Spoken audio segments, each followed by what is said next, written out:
Alors pourquoi ce panorama? Eh bien tout simplement parce que la MACSF et le sous-médical sont les premiers assureurs des professionnels de santé. À ce jour, de façon très précise, nous assurons la responsabilité professionnelle d'un peu plus de 444 000 professionnels de santé. Et évidemment, du fait de ce taux de pénétration dans la profession, nous avons une connaissance extrêmement précise et fine des sinistres, des accidents qui nous sont déclarés. Alors, en toute transparence, nous avons décidé depuis maintenant plus de 30 ans de les rendre publics. Pourquoi? Eh bien parce que la connaissance de ces sinistres, si elle n'était pas partagée, si elle restait confidentielle à notre groupe, ne serait d'aucune utilité. Tout simplement parce que notre objectif, c'est un objectif sociétal, un objectif de prévention.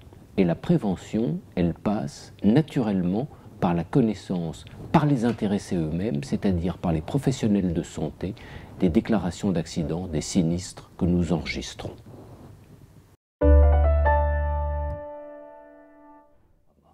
Eh bien, la première tendance que nous enregistrons, c'est une baisse, pas considérable, mais une petite baisse de la fréquence de déclaration de sinistres. Et on ne peut que s'en réjouir, bien entendu.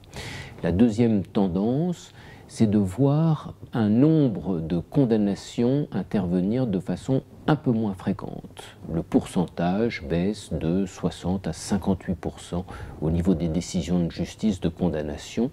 Là aussi, on ne peut évidemment que s'en réjouir.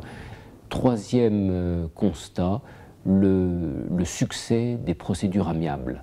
Que ce soit les procédures que nous gérons seuls, de gré à gré entre le malade et nous-mêmes, soit les procédures qui sont initiées devant les CRCI, aujourd'hui CCI, et qui prennent de plus en plus d'ampleur.